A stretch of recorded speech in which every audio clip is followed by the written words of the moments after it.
Midway USA has an extensive selection of bullets, providing top-notch performance and accuracy for the cartridge you plan on reloading. If you plan to hunt, shoot competitively, plink at the range, or even load up some self-defense rounds, Midway USA has the popular brands, calibers, diameters, and grain weights of bullets you are searching for. First-time reloaders, bulk bullet buyers, and seasoned specialty shooters begin their search for bullets at Midway USA. For just about everything for reloading, shop MidwayUSA.com. Friends of NRA is your chance to support our Second Amendment rights and preserve America's hunting traditions. Join Friends of NRA at one of our 600 exciting events nationwide. From games to auctions and exclusive firearms, Friends of NRA events are your chance to support a cause you care about while having a great time with patriots in your community. Whether you're a seasoned shooter, an avid hunter or outdoorsman, or passionate about freedom, there's a place for you within Friends of NRA. Visit friendsofnra.org to find an event near you. Stand up for freedom with the Friends of NRA.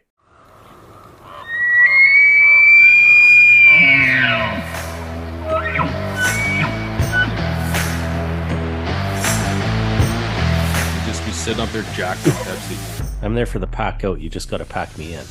Committed to the bow early on. Like, I love getting close and putting up. You cover a range of stuff on here too, right? Like, we call this the THP World Headquarters. You know, my grandpa Roy Weatherby. I came into like that golden little pocket where there was like 4 or 5 different bulls. Just You're Canadian? We're doing a Canadian podcast. My name's Douglas Bode. I'm Robbie Denning. Roy Candy. Oh, he's looking small today, though, guys. He's just a little guy. I had to reinstall the whole app. It wouldn't let me update, so I just deleted it, reinstalled. So, but yeah, just an old dude trying not to go down without a fight. Not a boy. What do you guys got going on, man? Same old, buddy. Haven't talked to you in a while. Keep meaning to get you back on, but well, we're here now. Yeah, life gets lifey. Yeah, dude. There's a lot of shit happening in the whole industry right now. So it's been kind of fun just sitting back watching the fuckery. Well, I've been listening to your shows and just on all the frickin' drama and stuff. It's just dude, holy shit, man. I mean, look, you guys know enough to know that, I say a lot of shit most folks won't. But there is so much shit that I'm not even going to say right now. I mean, like, I probably have 500 messages on people wanting me to make a podcast talking about what happened in Vegas with the paywall. And then, of course, the absolute utter clusterfuck of the live feed. I don't know if you guys were watching Vegas or not, but they put the shoot off behind a paywall, and then the live feed ended before terminated an hour and 55 minutes before the shoot off was over, and the new location for Vegas. And it's just, there's a whole lot of shit happening right now, especially on the industry side with companies and what's happening. And archers just don't seem to, comprehend the fact that the shit they see happening in the real world with other companies happens in archery as well. Like, archery is some mutually exclusive, secret club where everybody involved in archery is a great human, and every company is upright and, forthright and ethical. And I mean, and I'm not I'm not one to judge, but I see, like, for arrows, I see all these arrow brands launching. People like, oh, these are the best arrows ever. Fucking, and I get paid. Yeah, you fucking idiots. They're made in the exact same fucking factory as everything else in China. Yeah. The guy that runs its name's Frank. That's not his real name. I'm just like, and look, I understand that, especially in our space, man, give someone something for free and they will ignore every fact about everything. And they'll be a fanboy until someone else gives them 25 cents and a Happy Meal more, and then they'll fucking jump ship. But anyway, so no, man, it's been interesting just kind of laying back, watching what's happening. And, I'm kind of, I don't know what necessarily you guys want to chat about today, but I kind of started participating. So I didn't know. You guys know who this Hunt Quiet dude is? It's Steven Ranella's brother. Hunt Quiet? No. Hunt Quiet. I haven't heard of Hunt Quiet. I've heard a little bit about him, but yeah. So if you watched the Joe Rogan podcast with Cam Haines, they were talking about a guy on the internet, but they wouldn't say his name. Well, it's Steve Ranella's brother. Okay. And he's one of these, anti-influencer,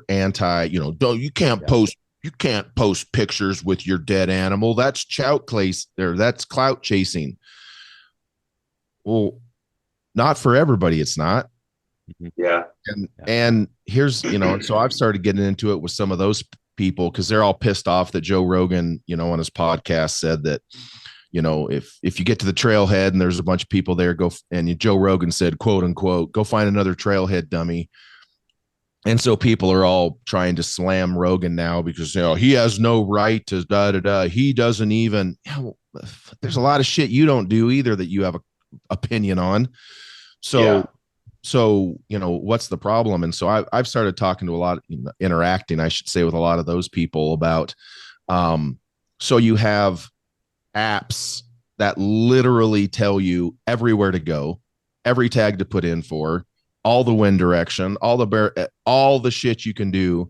There's podcasts and influencers and straight up services you can pay that tell you what to do and when to do it. And that's okay. Yeah, that's not demonized. Yeah, that's okay. But Joe fucking Rogan, who speaks to, I don't know, a billion people a day, and just his participation is good for the sport, literally says the quiet part out loud of, and I hammered some dude the other day, and I'm like, oh, I'm so sorry. Your honey hole isn't a honey hole anymore. And you might actually have to work harder to get the animals that you used to be able to go out and get after work. Oh, it's 2024, bro. Yeah. Like that and just like those same guys won't do anything for hunting. Those same guys won't contribute anything to the conservation of anything. Like, okay, if we don't get more people hunting, we're fucked. Like, right. It's going to stop. It's going to go pay to play. You're going to have everybody that you're only going to be able to hunt on private. We're having the same thing here in Alberta. Like, we're one government away, like a liberal government, from like screwing us over majorly, turning everything into a park. And people just don't understand that. Like, if you don't get people, like, where were those people when we had one of our main areas turned into a park? Where the fuck were those guys? They didn't do jack shit. They don't say anything. They're like, oh, now there's people in here. Well, right. Yeah, there's no one hunting in here. Right. Exactly. It's crazy. Well, it's like I told this dude this week. I said, so you're so upset about your hunting area that for 3 generations, me and my family, yeah, well, tough shit. Yeah, there's probably apartments now in a whole bunch of places where generations used to hunt. Yeah. You're not special. That's the problem, is everybody thinks they're special and they're not. And so I said, you're sitting here lamenting on the internet because the internet gave you a voice and you don't know how to use it, but you're sitting here talking about how packed it is and how crowded it is and how hunting's going to be ruined because there's so many fucking people. But yet in America, hunting license sales continue to decrease. Yeah. Yeah.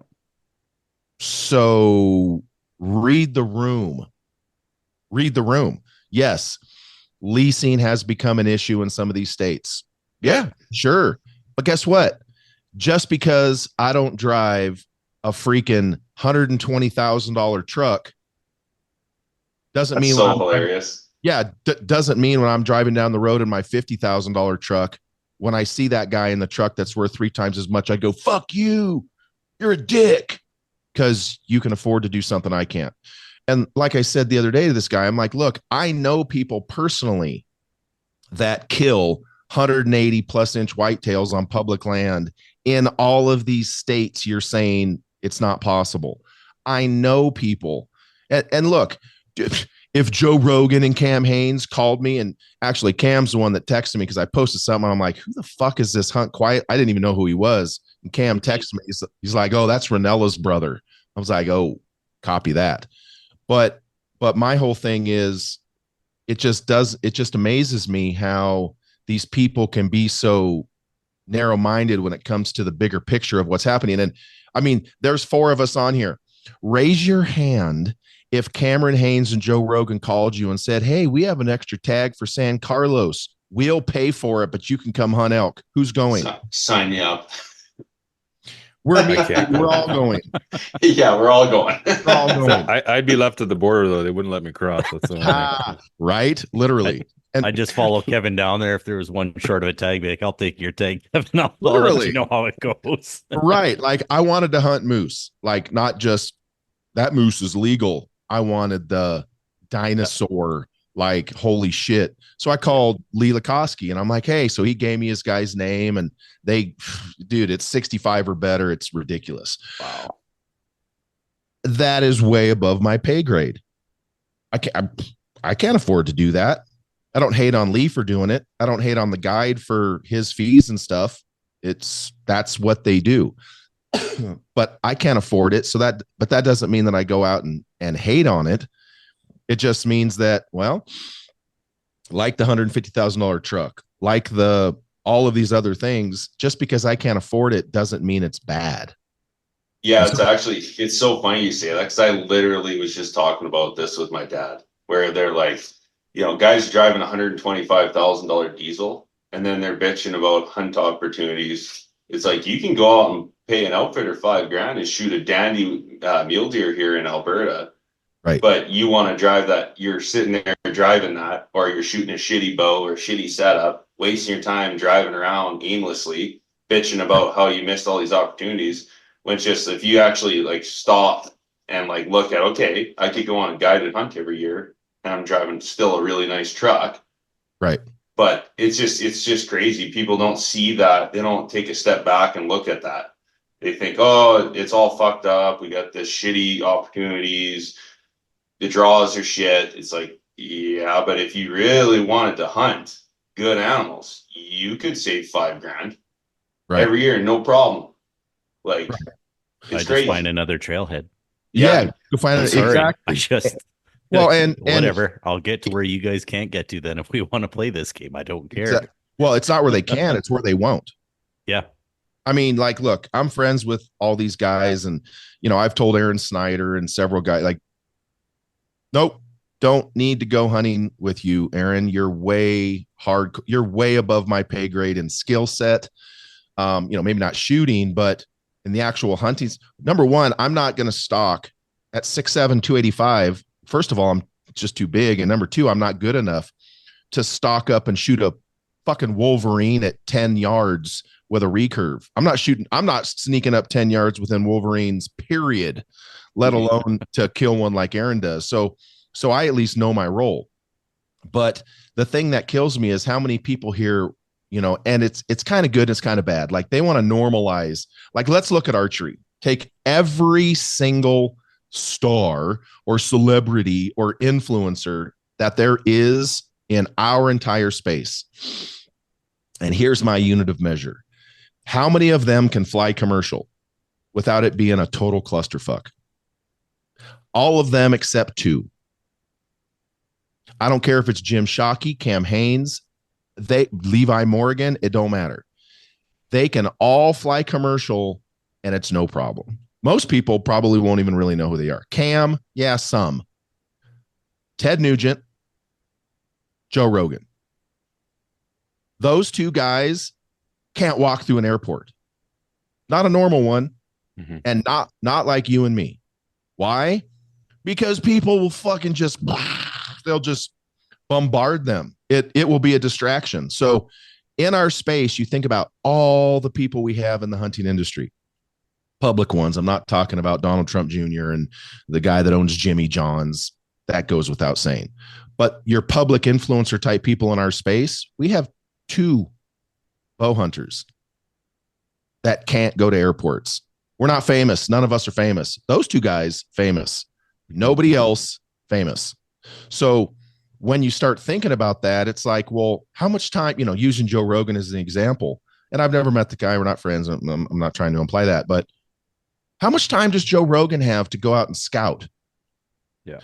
How much time does Joe Rogan have to do all of this other stuff that normal folks like us do? You realize how busy that guy is? When he goes, I saw a stat. When he goes and makes an appearance on another podcast, it cost him $50,000. Just because of his time. His time, he travels with a security team. You need to understand that. Like ex-SEALs, he travels with a security team because people are fucking idiots. And it's not like they're going to walk up to Joe and be like, hey, Joe, I hate you, I want to fight. And then he can just whoop your ass. He has legitimate security concerns. So he's got to travel with security, and he's got to do this, and he's got to do that. Joe Rogan can't just, like if the four of us were together, we're like, hey, we just did the podcast, let's go eat. There's a great Mexican spot down the road. Yeah, well, if Joe Rogan was one of us four, we couldn't do that. It's a huge, and that's what people don't take into consideration is not everybody has the time to do what we do. So I was a roofer way back in the day. Well, I got my roof done a couple years ago. Do you think I did it? No, I didn't. Why? Because I don't have the time or the inclination, and I'm old. So I paid somebody to do it. Well, guess what?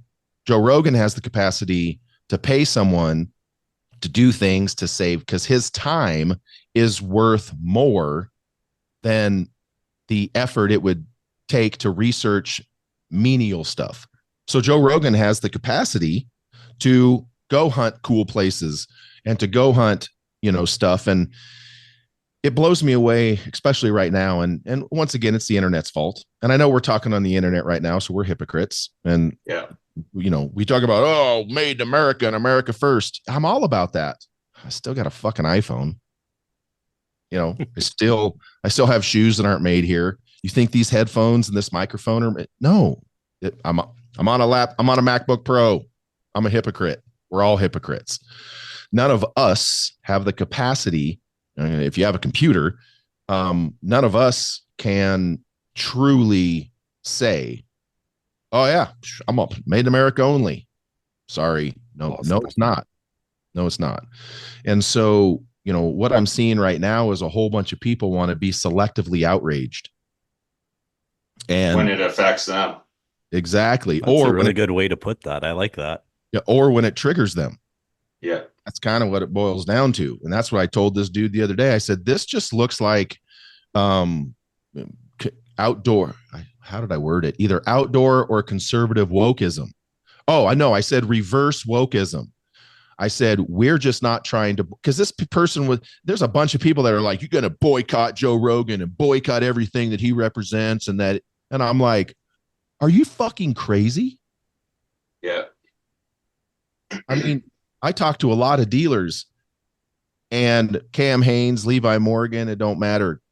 Guess what dealers' names are hearing people say out of their mouths when they're walking into the door more than any? Joe Rogan. Yep. Now, are they walking in and saying, I want the Hoyt Ventum, blah, blah, blah, blah, blah, and I want this site, and I want this release because Joe Rogan's shooting it? No, that's not what Joe Rogan's role is. Joe Rogan's role is people walking in the door going, hey, I saw Joe Rogan shoots a bow, and I saw Joe Rogan talking about this and Joe Rogan talking about that. I want to get into archery. That's his role. His role is his role is not to push product. His role is to push the activity. Yeah, that's good. That's better. Yeah, and way better. We ourselves, and we have to lump ourselves into this because it's a communal thing. We consume our own. And the fact that we're willing to turn on Joe Rogan because he says maybe by our standards, maybe he says some newbie shit. He's a fucking newbie. What do you expect? Yeah. And his perspective on things is not the same. It's like when you've heard all these rich people when they talk about Lamborghinis and Bugattis, and some clown in the comments will be like, what does it get for fuel economy? And the guy will be like, If you can afford the car, you don't give a shit what kind of fuel economy it gets. But everybody nowadays wants to normalize and make themselves feel special and make themselves feel like we're all equal. And we're not. I'm not equal to Joe Rogan and Cam Hanes and all these guys and some of the other stuff. It's like, I know it doesn't show, but I lift a lot of weights.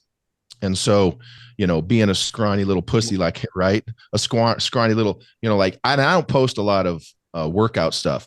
Half the questions I get are about working out, but like, I'll video myself throwing up some 120s or whatever on dumbbells, or repping out 220 or 310 on the incline bench. And I don't use a spotter because I don't lift heavy enough weights for me to feel like I need a spotter right now. 310 is pretty fucking heavy for some people. Mm-hmm. Paying to go hunt in San Carlos is expensive as fuck. Mm-hmm. To some people. Yes. Not heavy for me. And so every single time I post it, I get a whole bunch of PMs. That's not safe. You need this and you need that. And I'm like, oh, no, God. Fucker, you do. Yeah. Those are the guys that need to get off the internet. Yes. We get that all the time. You train too much. You run too much. You train too much. Fuck off. How do you know? Don't worry about what I do. Yeah. You just go make yourself happy and do one thing I don't understand about those people bitching about people in trailheads is like, if you put 10 guys, the best hunter is going to come out with the elk every single time. Right. And then the guy who became the best hunter put more time in the woods than you did. And that's just a fact. Like, if I see a bunch of people that trailhead and I want to go in there, I'm going to go in there. Right. Oh, yeah. I don't care who's in there. And you'll get But I also know that I'm a better elk hunter than the rest of those guys in there. And I've also put thousands of days and hundreds of thousands of man hours in the bush. So it's just get better. Like, don't bitch about who's in there. Or I'm going to assume they're all newbies. That's how I look at it. Well, unless I know who it is and it's a buddy and being like, oh, I'm going to stay out because I know my buddy's actually after a specific animal. That's the only reason I'm not going in there. Besides that phone call, dude, come help me pack out. Then it's like, oh yeah.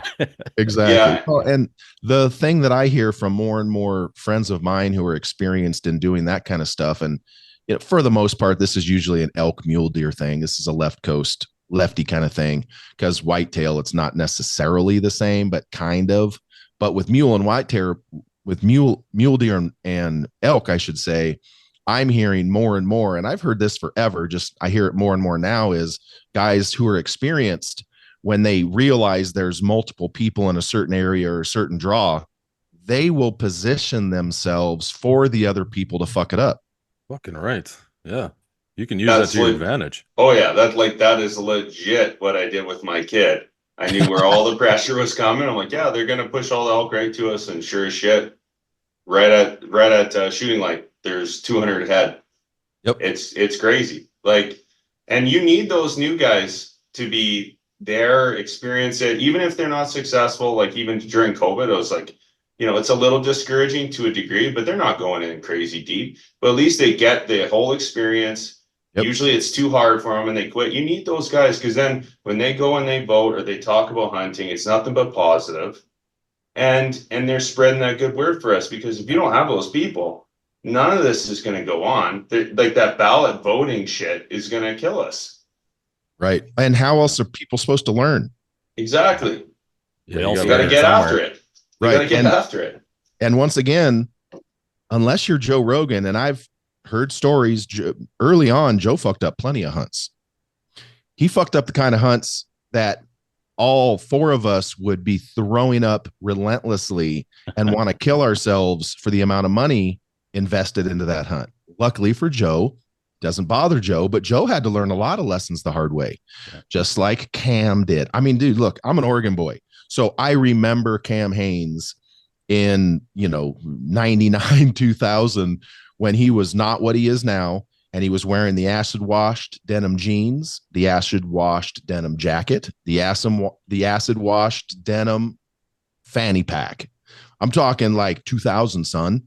And Cam was just a regular Oregon dude, just a guy. And he still is that guy. Now, yes, he has 1 million+ followers and everybody thinks he's something, but I can tell you right now, Cam Hanes is the exact same, as far as I'm concerned, now as he was 25 years ago. He just doesn't sport all the acid washed clothing, luckily. You should bring that back. Pete still has all that stuff. He wears. You're just fucking jealous. That's all. Right. And so everybody has to learn, and everybody has learned. It's just a matter of Joe Rogan and some of these people, their lessons are, one, more expensive for them. And number two, a lot of times more public. I mean, how many times have the four of us been in the woods and completely stepped on our dick? Well, there's no one there to see it. So the only people that know are the people we tell. And if we tell hunting fuck up stories today, X number of people are going to hear those stories and laugh at us and hopefully learn with us and understand, oh, I've done that. Well, with Joe Rogan and a lot of these other people, theirs is way more public. So for Joe Rogan to tell a hunting fuck up story, 50 million people probably hear it. Mm-hmm. So it's a big difference. And then they're going to be like, oh, that fucking newbie idiot. Whereas if we say it, if we say it, they're like 5 people hear it. Yeah, well, I don't know about 5, but literally they're 5. Yeah, right. But they're just like, oh, those are just regular guys like us. But I promise you, if no one obviously we're all normal people, but if no one realized, and the four of us were on $25,000 elk hunts, and we were talking about fucking up elk hunts, and then we said how much it cost us, those people wouldn't be favorable to us at all, because it immediately makes them feel inferior, and it makes them feel like we're doing something that they can't do. Right. Yes, we are. Well, we're not, but technically, it's like shooting distance. Are we recording yet, or do we need to do an intro, or are we going to start over? No, we're recording, dude. Oh, yeah, you've already been on the show, so fucking highball. All right, here we go. Yeah. So right. And so it's like shooting. It's like shooting distance. When I see people say, oh, any archery shot over 30 yards is unethical. What? If you think shooting anything over 30 yards is unethical, please don't shoot over 20. Yeah. Because you suck. And, once again, it goes back to everything else. If the situation is right, and that's the thing that everyone, well, the animal could move. Well, yeah, it could. And that's why if you're taking a 70, 80, 90, 100-yard shot, the situation has to be right. I mean, the situation has to be right, or you are unethical. Now, with that being said, and I post this sometimes on the internet because I'm not afraid to say it. I can't remember the name. But a lot of your old school bow companies named after him and other people back in the 40s, 50s, and 60s, they use poison on their broadheads. And a lot of people don't know that. So when you see, and it doesn't make them less of a hero, it's what they did in the times. But poisoned tip arrows were extremely highly used way back in the day. And the reason for that is back then you could fling with a recurve or whatever bow you wanted to use, you could fling at something 100 yards on the move, because if you hit it in the big toe, its diaphragm's going to stop working because it's poisoned, and it's going to go lay down and suffocate and die. But people don't want to hear that now. They want to go, oh, they were so much more ethical back then. Well, if we're going to measure by today's standards, what do you think would happen if Joe Bag of Donuts bow hunter got caught in 2024 using poisoned tipped broadheads? Bro would lose his. If dude was the manager, if he was the manager of a grocery store, he'd lose his job because the woke hunting mob would come for him. But 60 years ago, no one gave a shit. And today, no one seems to give a shit that they openly used poison on their arrows, because all you had to do was draw blood, poison gets in, it shuts down the diaphragm is what it does. So they can't breathe. So they go lay down, suffocate. It's over. Most people don't know that. And when you bring it up, it does not get well received, because all of our community has this illusion of what hunting actually is. And, I have a meme on a video I saved on my phone that I've yet to drop. and it's a picture of a whitetail, and it's a guy superimposed on it. He's throwing a fit, and it says whitetail hunters, when they realized that someone shot a big deer over a planted bait pile rather than a dumped bait pile.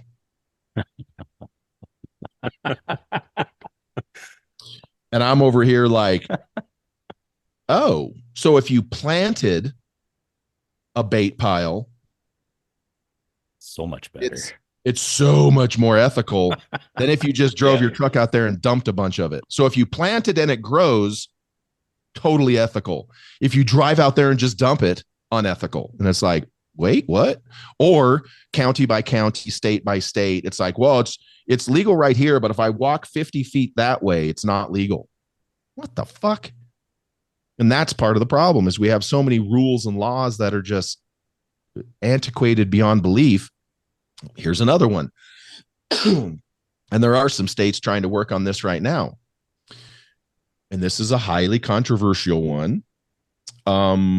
If you're running trail cameras that send pictures immediately to your phone, how is that any different than baiting? Mm-hmm. Now you know where to hunt. Yeah. And like we're allowed, and we have all those different rules too. Like certain there's a times border line right where there's a line where you're allowed to bait like you're allowed to bait deer, and then you get to a line and you're not allowed to bait deer. Right.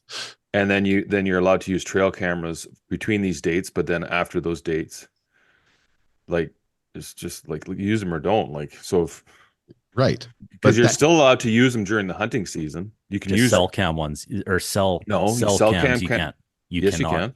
Not yes, you well, can. Guess region 4 you can't. Once again, here's your line in the sand. This is the funny thing. This is what I'm saying. This is the funny thing about, okay, so like in region 8 here, you can use trail cameras up to December 5th, or can't use trail cameras from up to, it starts at a certain date. I don't remember the starting date, but I remember it ends December 15th. But the season's open till December 20th. So like if you're allowed to use them for the last 5 fucking days, why would it make a difference if you're allowed to, like what difference does it make at that point? Yeah. Right. And so legally is one thing. And I mean, I'm sorry. I don't care who you are.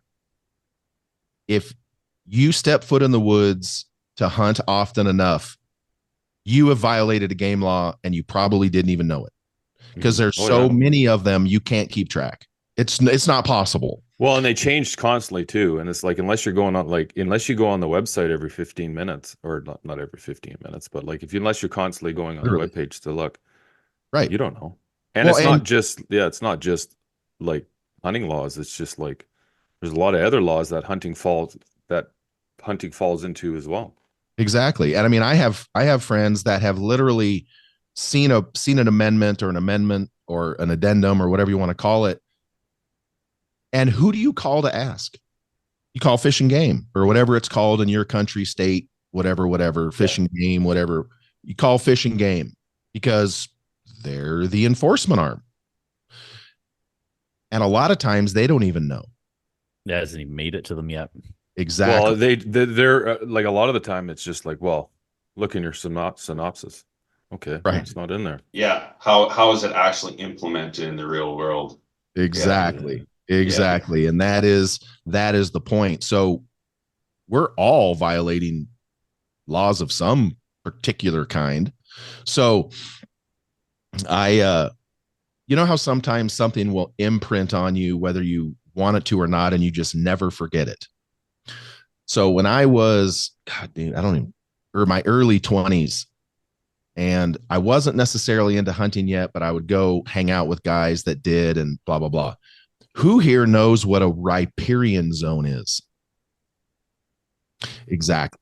So I believe it's down in a wetland kind of lower area where it's a different habitat more for so kind of that transition between the water. So basically pretty much. But basically, so I was hunting with a guy, and there was this little creek, and the water was down a bit, and so it was exposing not like little islands. It was exposing little islands out in the middle of the river, and there was vegetation there.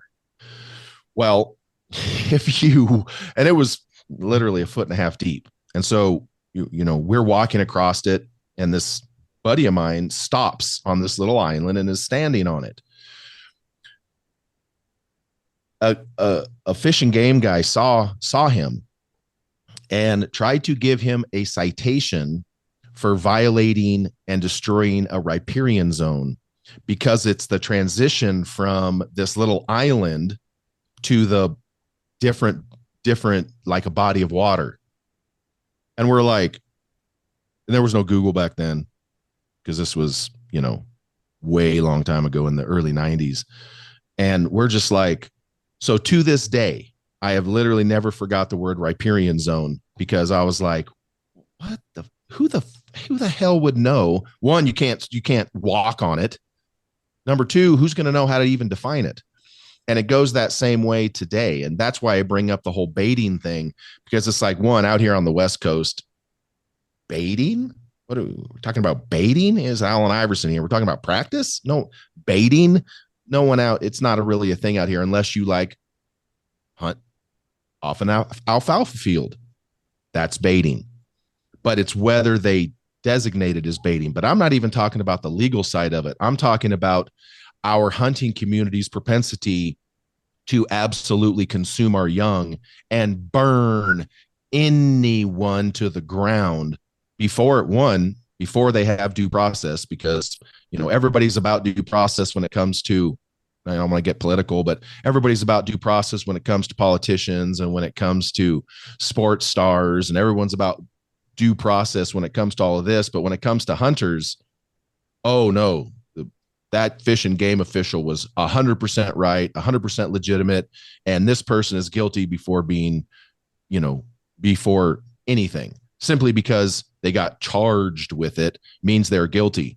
So as an outdoor industry, as outdoor people, not us four, of course, but as a whole, we apply a judgment to people before they've had a chance to defend themselves based upon what a fish and game official or someone else deems appropriate. And so that's where the whole baiting thing comes into it. Trail cameras are that's my whole point is, well, isn't a trail camera like basically digitally baiting? I'm not against it. I'm not judging anyone that uses it. I am 100% indifferent to it. I don't care. But my question is, what's the difference between baiting with corn or whatever the hell they use, or digitally? Because you're basically doing the same thing. Yeah, there's a lot of there's a lot of complexity in all of it. And I mean, even like where Derek hunts, he hunts in Alberta, and like, what's the rules there on hunting in like cornfields and stuff? You're fine. Yeah, there's no issue as long as you haven't specifically dropped down grain. But it's all agricultural. Well, you could just plant a 3,000 acre cornfield. Yeah, and you'll see that like in certain areas where like landowners, they for whatever reason didn't harvest silage, and there'll be deer in there. You can still hunt. You can That's still what I hunt mean. in all So those like when areas, they leave a good section out, and then they got a big. Yeah, like whether or not it was left specifically out for deer hunting or not, that's kind of besides the point, right? Yeah, that's a personal. Yeah, it's still crazy. A giant corn pile. Yeah, exactly. And then I mean. And then you could just expand this out. Like, where do you draw the line? Like, we're getting pretty technologically advanced with our optics, our range finders, our bows, our sights. Like that's where it's a slippery slope. Like when you talk about, well, this is ethical, this isn't ethical. Well, I'm pretty sure we're using state-of-the-art carbon fiber bows and range finders that can range 7,000 yards. Like, you got to be careful with how you approach this topic, right? Like, shit talking one guy. Yeah, that's what like to Greg's point. Yeah, to Greg's point, it's like it's a slippery slope, and like you start harping on people for everything, and then eventually, it's going to be you, whether you did it intentionally or not. Like, it's just and it depends on the hunting opportunities of that region too. Like for us, like for me personally, like trail cams to a degree in some areas it's pretty effective, but for others it's not effective at all. So it's kind of left up to the area and the person and how they want to hunt, right? If you can only hunt a certain small amount of area, you're going to have trail cams. Like, because that's where you can hunt. So you need to know everything that's going on. If you're doing big, expansive areas in public and crown land, you might have some honey holes, but you're not going to be super reliant on that. So each to their own, right? I'm not going to shit on someone for how they're forced to hunt to try and be successful and to actually be ethical or selectively kill a certain level of animal. Like, each into their own, right? Yeah, I mean, and so I won't say who, but there is a very, very high profile names that back in the day were the top of the food chain. They're way older now, but this is way, way back. And so, as you know, NASA has the ability, we've all seen the thing. Oh, NASA can zoom in on a license plate on a car in the middle of New York, and you can read it with their satellite and all that kind of stuff. Well, you can pay, not all of it, but you can pay to access that satellite imagery. Really? Oh, yes. And way back in the day, it was about $25,000. And so before cell phone trail cameras, before any of this stuff, when the trail cameras sucked, this happened. And these gentlemen would monitor their big deer and track their deer because they were making mad money at the time. They own thousands and thousands of acres, but they were tapped into that NASA network and they could monitor their big deer in real time. Before That's crazy. It was there were no iPhones. This is how long ago this was.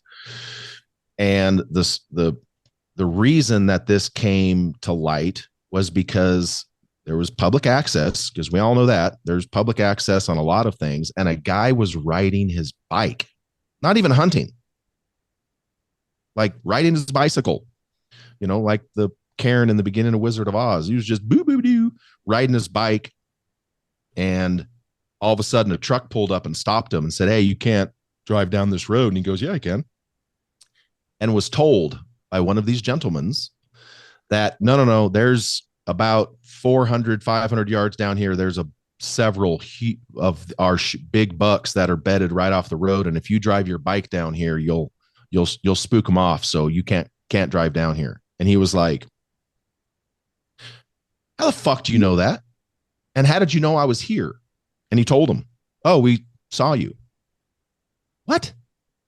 And so, I'm with you, man. I think within reason, anything that you can do to increase your chances of harvesting an animal are, for the most part, I don't really care. As long as you're not trapping it, as long as you're not restraining it, as long as you're not high fence, go suck one. I have no respect for high fence stuff.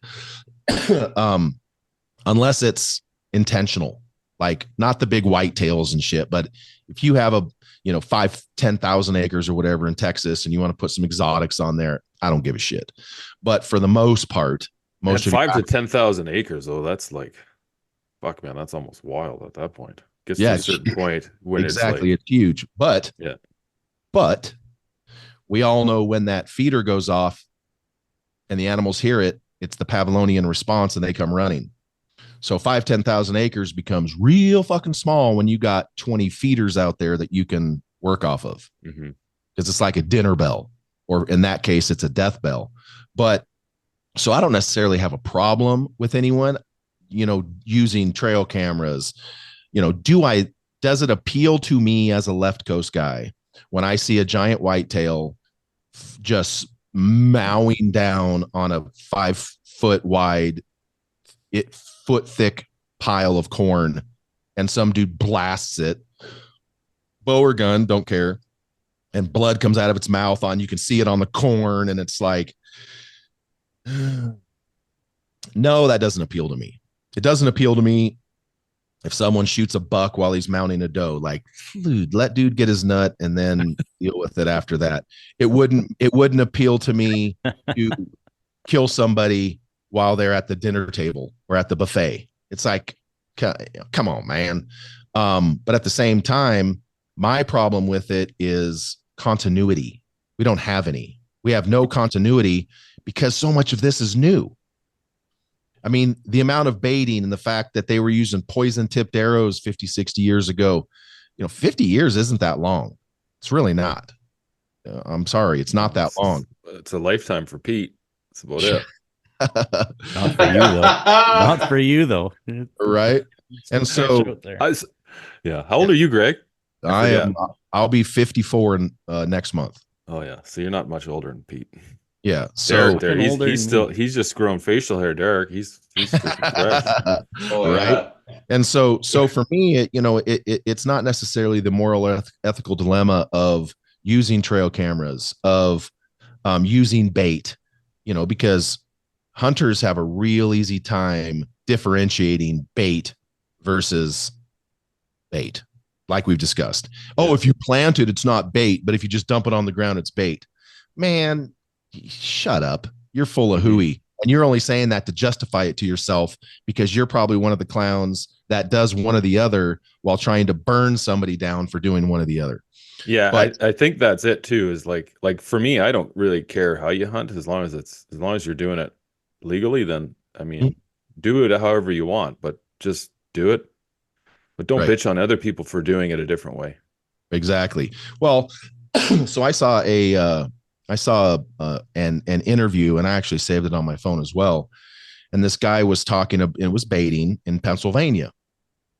And apparently baiting in Pennsylvania is not legal unless it falls under certain kinds of parameters, like fucking yes or no. But anyway, so this guy was talking to the fish and game guys out there, and they told him that it's their estimation 95% of the people that are baiting never get caught until another hunter tells on them, because it's so prolific.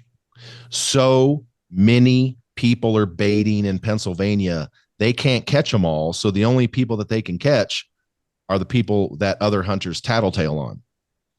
And that really resonated with me. I'm like, so, okay, if you walk back X amount of distance and you put out bait and it's illegal and you never get caught, did you bait?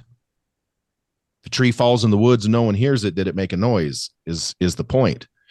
And as hunters, I think we have self-justified so much shit that's not legal or ethical, but we justify it to ourselves because it's just me, I'm just doing this. But yeah, well, when there's millions of people doing that, now what? And so, it's like this. And have you guys seen this thing about the this new Olympics that's supposed to be dropping next year? No. Performance enhancing. Yeah, that's the steroid one. Yeah. I heard seriously? about that. I've been asking for that for years. I was like, we need to have a clean one, and let's see how jacked up we can get people to go. Let's see how fast somebody can run. Like, jack them up. That's what I'm saying. Like, people look at like the Mr. Olympia, like professional bodybuilders, and they're like, oh yeah, those guys are walking science experiments, and no one cares. Most all of them die young. Arnold Schwarzenegger's had like 4 open heart surgeries because he was on horse freaking steroids back in the day. Legitimate horse ones, like not even for human consumption. And so it's like, well, that's their body. But if that's what they want to do, they're going to reap the benefits of sponsorships, of fame, of they ain't going to have to wait in restaurants. I don't give a shit. Do what you want to do. But that's the whole point. I'm with you. I would love to see what a juice head could run in the 100-yard dash against Usain Bolt's legitimate, no failed drug tests, insert Lance Armstrong here, time. Because you and I both know, and I'm going to make this up. This is hyperbole. I don't even know what the world record is for the 100-yard dash. I know it's under 10 seconds, which is stupid. I don't even think my car will do that. But I would love to see what a dude who's completely juiced, because if some dude who's completely juiced comes out there and runs a sub 9 second 100-yard dash and obliterates the world record by a second, why the hell would I want to watch the regular people? That's what I'm talking about. I'm good at them sitting on the freaking starting line, blood doping right there. Shoot that son of a bitch up with his speed juice and let him go. Like, right. I want to see him fly. Right. And so I'm not saying I would do it, but right. Yeah, that's entertainment. But guess what? I wouldn't run 100-yard dash clean either. I don't care. I'm watching it. I'm not participating in it. And that's the whole thing. Yeah. All of these millions of people that watch the Super Bowl, they ain't playing football ever. They're just watching it. And so I say all of this to get back to one point. Like, and I have these conversations probably way more than I should. But we talk about morals and ethics, and we talk about baiting, and we talk about, planting food plots versus baiting, and trail cameras versus baiting. And we talk about trailheads and find another one dummy. And people trying to fucking burn down Joe Rogan. Like, that's going to happen. If the real woke mob couldn't burn Rogan down, what the fuck do you think some hunters whining like stuck pigs is going to do? Pardon my Francais there. But all of these things we hear about morals and ethics and hunting, and we have a history of using poison, and we have a history of doing some whack shit. Famous hunters have been caught killing deer, dragging it to another area, or killing a deer and freezing it, and then dragging it to another area, putting it underneath a tree and faking it. So hunters have done some whack stuff. But in all these conversations where we talk like it would just be easier to go kill a fucking legal deer than do all that. Well, they're doing it. They're doing it for dollars on hunting television shows. So, and this was years ago. Dude, Dave Watson got caught blasting a massive buck off the back porch, and the family that was there with him told on him. So, hunters for TV do some crazy shit, but in general, hunters, like in Pennsylvania, so many of them are illegally baiting. But what I don't hear people talk about morally and ethically when it comes to all this stuff is, I don't care if you hunt over bait. I don't care if you plant corn. I don't care if you dump corn. I don't care if you mix up some freaking deer crack and pour it out there to hunt. I don't care. I want to see hunters care more about how good they shoot a bow. Yep. Because if you want to talk about the number one ethical and moral issue in archery hunting, in my opinion, it's the fact that these guys can't hit their ass with both hands. And the number of wounded and unretrieved animals is fucking preposterous. And we don't even know a fraction of it because those people don't tell.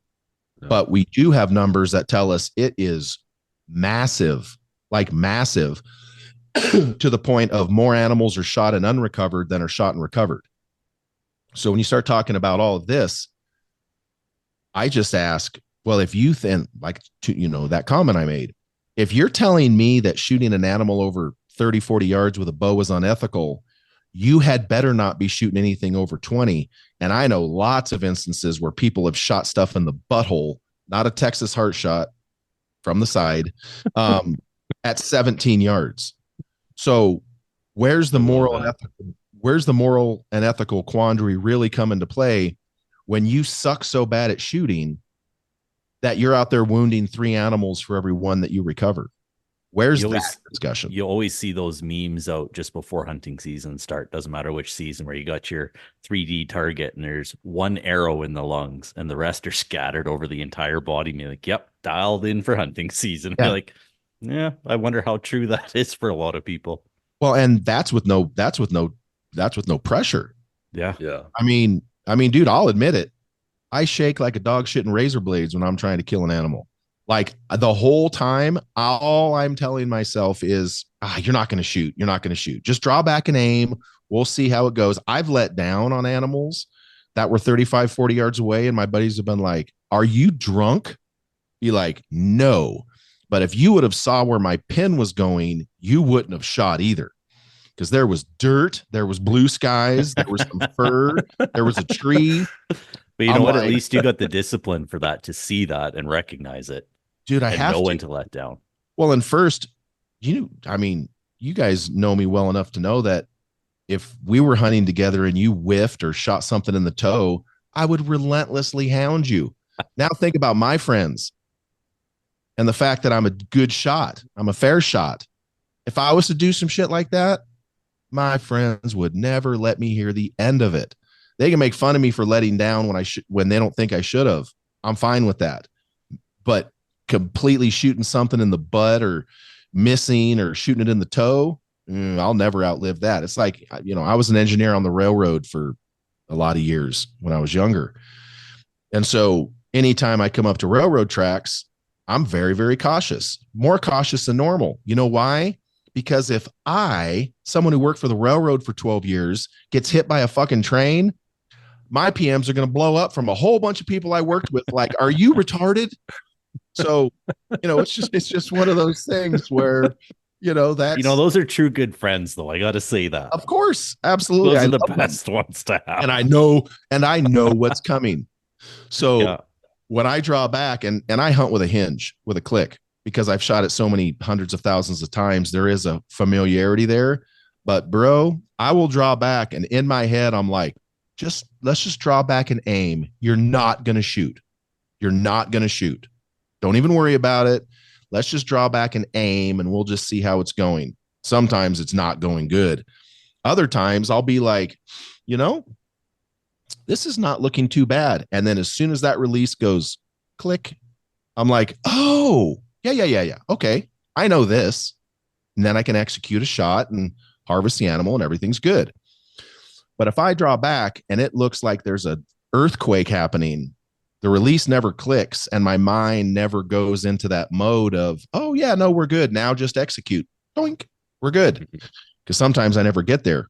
But for me, and I can't say rather, because we're just way too deep into our system, but I would much rather see bow hunters, especially, we can get into the crossbow thing, but I would much rather see bow hunters tested on their ability to actually shoot more than I would give a shit if you're hunting over corn.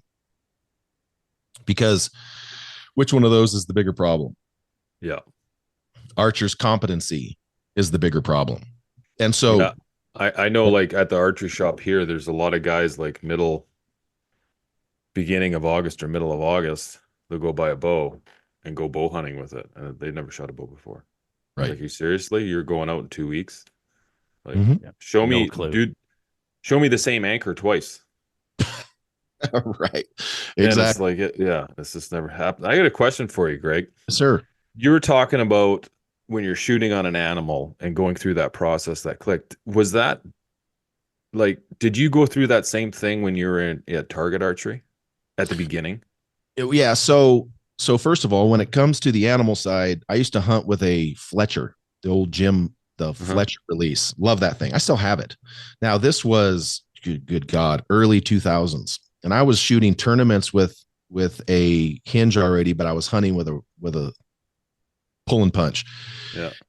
And I was out hunting out in Eastern Oregon in the Strawberry Mountains, and we were back in camp, and I had whiffed on a deer, shot right over the top of it, went back to camp, and I could execute with that Fletcher amazing. But as soon as there was fur on the other end, I was done. And so at camp, I switched to my Zenith release, no click, back tension release, Zenith, and did well. Got a deer, didn't get an elk. It's a whole nother story. I'd be willing to tell you if you want to hear it. I had a great opportunity. I shot right over its back because I mispinned because I had snuck up anyway. It's a great story, but it's embarrassing. Anyway, so did that, and immediately I never went back. And so I was shooting the Cascadian range in Eugene, Oregon, way back when. And I was in the lead, and I'll never forget the target. It was up on top of the hill, and there was a clear cut. They had clear cut the property next to it. I was in the lead, first arrow, draw back, doink, in the middle, go to draw back, the second arrow, yeet, just sent it. I remember watching that. It was a gold tip ultralight 300 with 140 grains, 2.25 flex fletch. Why I remember that, I don't know. Woof. And it goes over the target, over the backstop, and out into the clear cut. Whew. Didn't even hear it land. And I was like, oh, what? Finished the day, not shooting well because now I'm scared to death. I have literally 3 inches of travel on my release to get it to go off now because I think it's always going to misfire. Got down to the bottom of the range, took the release apart, flipped the moon around to where I had a click, and I've shot a click ever since. So on the hinge, it's just like a safety. But that's pretty much how I got to it. And then once the hunting situation came in, that's been history ever since. Yeah, like when you're on the line shooting at like these big tournaments though, do you, like at the beginning when you first started doing them, did you get that same panic that you do when you're hunting? Like, that starts to shake and shaky panic? No, or is it just for hunting? It's just hunting. I get a different different kind of nervous for target archery. In target archery, it's more of a and I'll just say this right up front. My entire professional career, I had to compete against Jesse Broadwater, Shane Wills, Chance Bobeff, Real Wild, Dave Cousins, Levi Morgan, Danny McCarthy, like literally the murderers, the best, of the best of the best. So I never won a professional tournament, not because I wasn't as good as those guys. I'm just going to be honest with you. Those guys are at a different level. They're all GOAT status. It's ridiculous how good these guys are. And it wasn't that my equipment was worse. Wasn't my tuning was probably as good or better, but those guys have it between the ears. And I just couldn't put it together at national events. So I just want to put that out there. But the tension and the stress that I feel at a shooting tournament event is a little bit different, simply because it's not necessarily the fear of missing. It's the fear of winning. Gotcha. Yeah. So when you get closer to a chance where you can win, does that anxiety build up? Oh, absolutely. No question. By orders of magnitude. Yeah. And also there are certain personality types that play a role in that. You look at a guy like Jesse Broadwater, who is definitely one of the GOATs. You can't tell whether he's winning, losing, whether he missed, whether he hit. His shot is like Memorex. It looks like he doesn't have a pulse. There's cold water flowing through his veins. You can't tell anything with him. Conversely, you talk about another GOAT, Levi Morgan. I've talked with him about this on my podcast. I've talked with him about this in interviews. You can literally watch Levi go from a thumb button to a hinge from target to target. You can watch Levi at full draw, and you can see his hand shaking. Literally, visibly, his hand is shaking. Still hits the middle. So everybody has a different way of processing it. There's certain personality types that are better at processing it than others. But for me, the tournament side, yes, the more you do it, the better. But the missing in a tournament is different than the pressure that I feel in hunting, because number one, I'm shooting a piece of paper or a piece of foam. And so it's not a matter of life and death. It's a matter of winning and not winning. And the fear of success is probably what holds more people back than the fear of failure, because we all fail every single day. When I see a line of, when I'm driving into town and I know I got 5 stoplights to go through, and I come around that corner and I see the first 3 are green, I'm like, hell yeah. And when the first one turns red in my face, I'm a failure. I lost. Well, that happens every day to all of us. It just does. All kinds of ways. We fail constantly, all day, every day. But when it comes to shooting the bow, it's different, because if I miss a spot in Reading, or if I miss a 10 in Vegas, or if I miss an X or whatever I miss, first of all, generally speaking, it's all in my control. But the consequences of missing that is generally just not winning. I'm not going to win.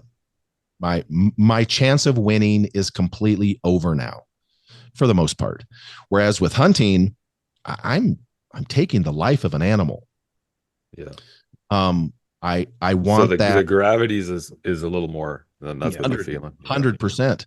Not only that, I spent all this money, time, and effort. I want to eat that bitch. Yeah. That's food. That's food. And so it's a whole lot more. My wife Kathy and I, we prefer to eat pretty much as much wild game as possible. And so, when I'm out there, when I go to shoot on a tournament, it's just for shits and giggles and money and fake clout because you shot well or did well or won. But when you're shooting an animal, so if I shoot at a target in Reading, for instance, and I miss, the target doesn't say a goddamn thing. It doesn't give me any feedback. I laugh at me and my friends laugh at me. The animal doesn't do anything. If I shoot an animal poorly, I hear it, I see it, I feel the animal's reaction to it. Sometimes the shit screams out and makes me feel like a total POS. You guys know what I'm talking about. Animals make sounds. I mean, a lot of people don't want animals make sounds. Now, granted, it's great when you make a good shot and you just hear that thump and the animal jumps and runs and bleeds out and you don't hear shit. But that's not always reality. It's just not. I mean, if you're hunting, if you're a bear hunter, everybody knows what the death groan is. When the bear's dying, it usually lets out a moan at the end that is not a comfortable sound. And so for me, deer do some like I've shot deer too, and it's like the sounds they're making, you're like, Jesus, they get there quick and put it out of its misery. Exactly. And so for me, I'm thinking about my number one thing, and this is why I prepare, like when I go hunting, my hunting bows are as tuned, as dialed in as any target bow I ever have. Why? So I have this conversation with a lot of people and I say, look, if you were to give me or a Levi Morgan, I'm not trying to compare myself to Levi, folks, save the emails.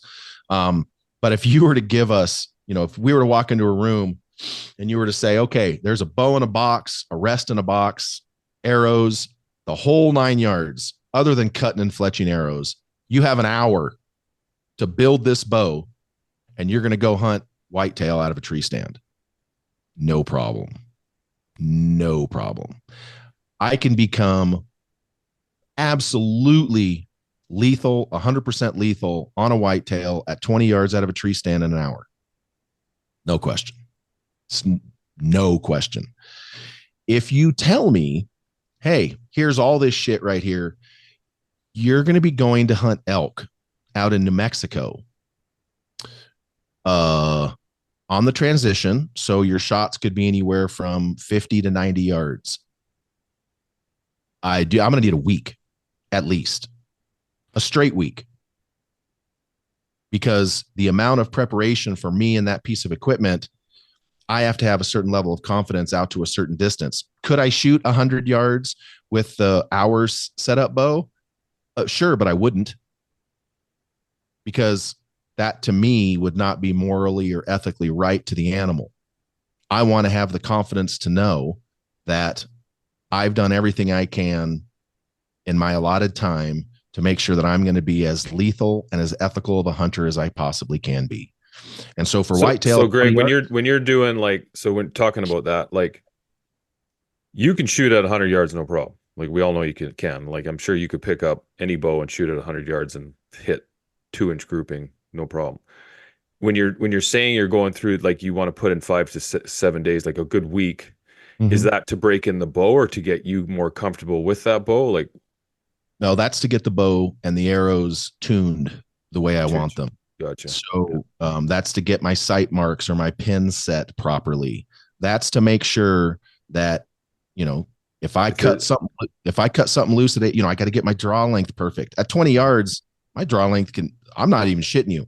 At 20 yards, my draw length can be off an inch. Yeah. Don't give a shit. I'm a 32-inch draw length. Dude, you can throw me in a 31 or a 33 and it goddamn 20 yards out of a tree stand, even an inch long, it's going to help because downhill makes it feel shorter. I don't care. I could kill a deer at 20 yards out of a tree stand with a draw length that's an inch longer or shorter. Doesn't matter. Arrow flight could be, and that's the whole thing. In an hour, someone like Levi or myself, we're going to get the arrow flight good enough at 20. It's going to be fine. No problem. Now, 20 years ago, when we were shooting these giant Cabela's heads that none of them were straight, none of them flew the same, that's a different scenario. But nowadays, if you're shooting a beast broadhead or a Schwacker or, whatever it may be, a Sever, almost. Yeah, you're going to be fine. But no, so for me, it's going to be a matter of getting the bow dialed in to fit me, making sure my peep height's right, making sure my arrows are dialed right, making sure that the bow is tuned to a point. I'm a bear shaft guy. I'm going to make sure that the piece of equipment that I'm going to be running with for that kind of a scenario is going to allow me to do what I need to do and not punish me for doing something that's outside my lane. And that's part of the thing with people buying bows and being like, oh, going hunting in 2 weeks. Doop, doop, doop, doop. Oh, God. Not only, if any of us had not shot a bow for 3 months, let's say it was a contest, we said, okay, everybody, no bow shooting for 3 months. Okay. You're going to pick up your bow today. You're going to shoot 10 practice shots, and then you're going to go hunt whitetail out of a tree stand. Every single one of us would be fine. We've all shot enough. Yeah. We could get away with it. If we said, oh, you're going to go antelope or elk hunting out on the freaking out in Alberta when you're in 7 million acres of 3.5 foot tall hay or whatever. No, those extended shots, we all know that we would immediately be like, ooh, God damn, I need to prepare more. Exactly. Yeah. Well, even when you don't do them constantly, you find like it's totally perishable though. Like shooting at 70 yards, like I got 70 yards in my front yard and that's what I shoot at most of the time. But then once in a while I'll shoot at 40 for like a week or so. But then when you go back to 70, you notice it right away. Like you notice like instantly, you're like, wow, like, it doesn't take very long for your grouping to get off in that extra 30 yards. Exactly. And now imagine being someone who's never even done it, that thinks they're going to buy a bow and try to kill an animal in a week or two. Yeah. That's the fallacy of our particular dynamic right now. And whether that's holdover from people that are rifle hunting or, because look, this is the thing is like, oh, everybody can grab a rifle. No. Well, yeah, you can if you want to shoot something at 200-300 yards. I've been to sales meetings and stuff where they had rifles set up, and I've been with guys, and at 1,000 yards, I could not hit an 18 by 18 inch plate because Greg Poole didn't know how to properly execute the shot on this rifle. My cheek pressure was too much, and I was doing all kinds of things that would not allow me to hit that target at 1,000 yards, 18 by 18 inch plate. I couldn't do it. I thought I was doing the best, but I was doing a bunch of shit wrong. A guy who's a 20-time champion, Mr. Koenig, picked this rifle up that I was shooting and I couldn't hit with.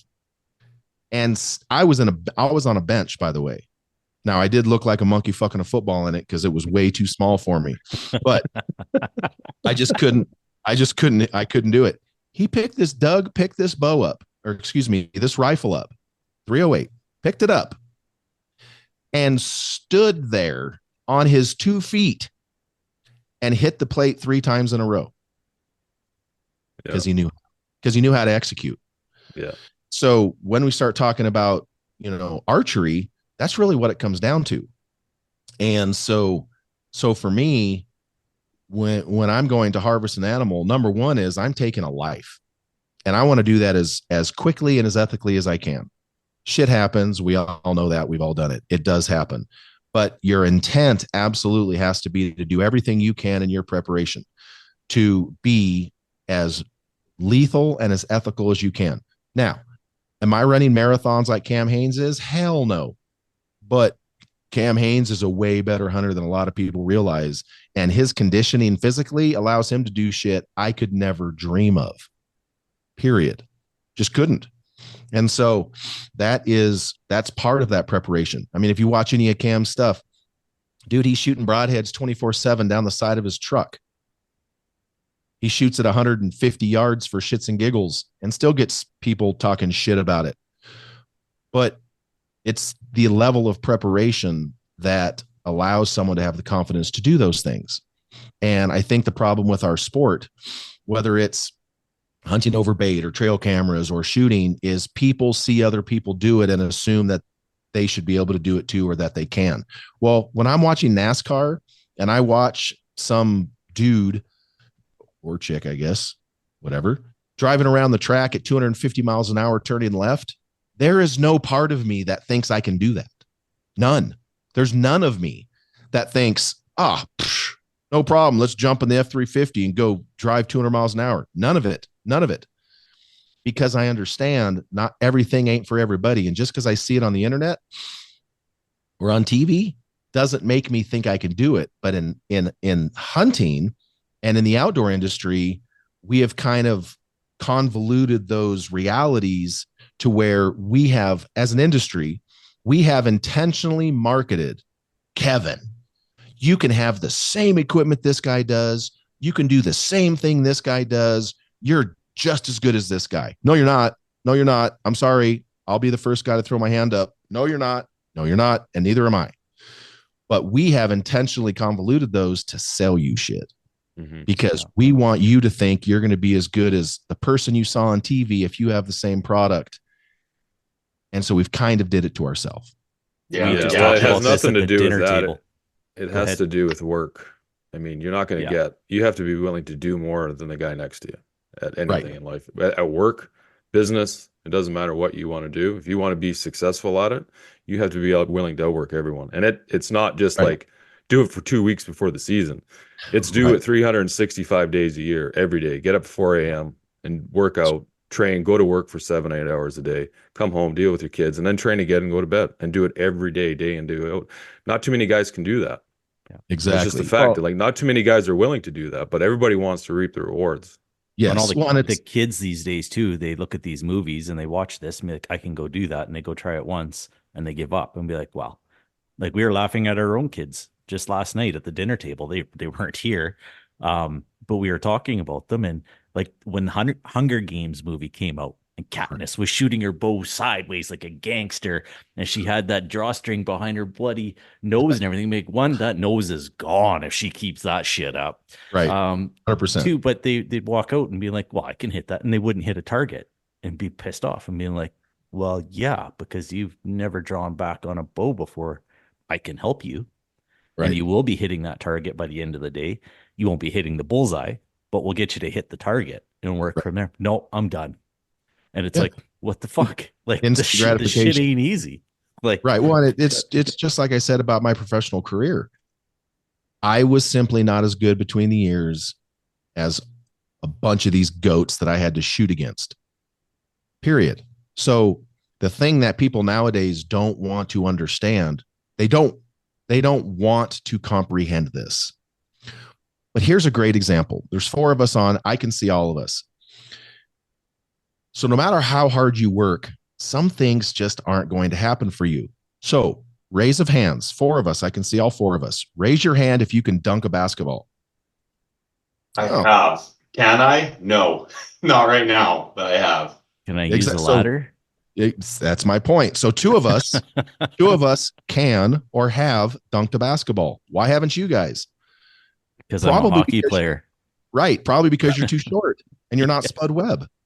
So no matter how hard you work at it, some things just aren't possible for some people.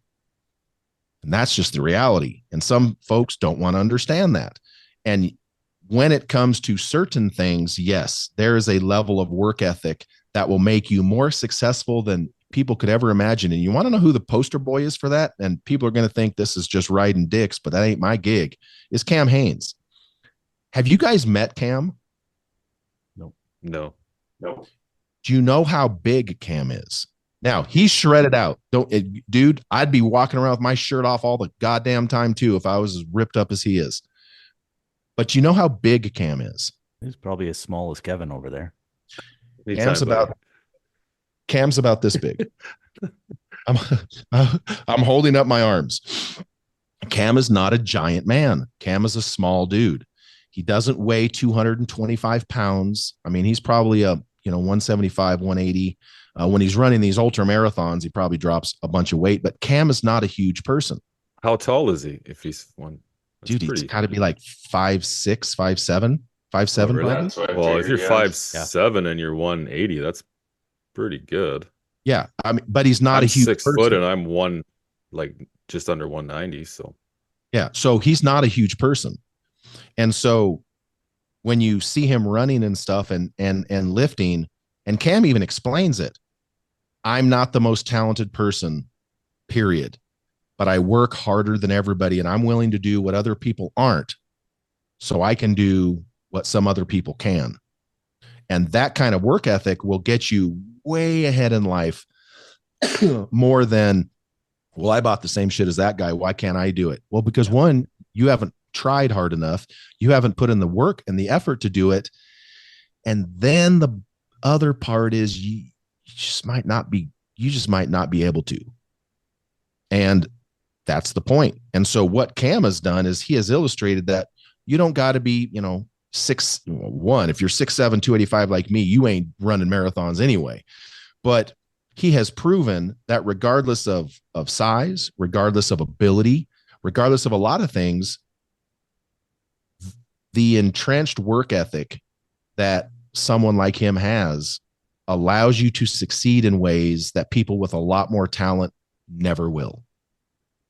And that's just the bottom line. But in today's society, everybody gets a participation trophy.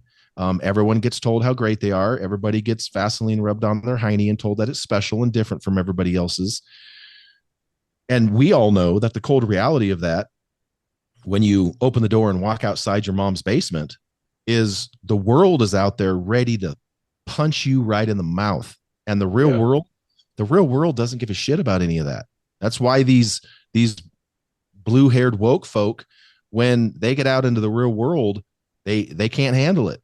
Whether it's the Starbucks employee who was bawling their eyes out because they had to work 8 hours in a day. Only 8?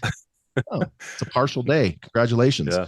But they're in the back crying and having a complete fit because they think that they're a slave for having to work 8 hours a day as a barista.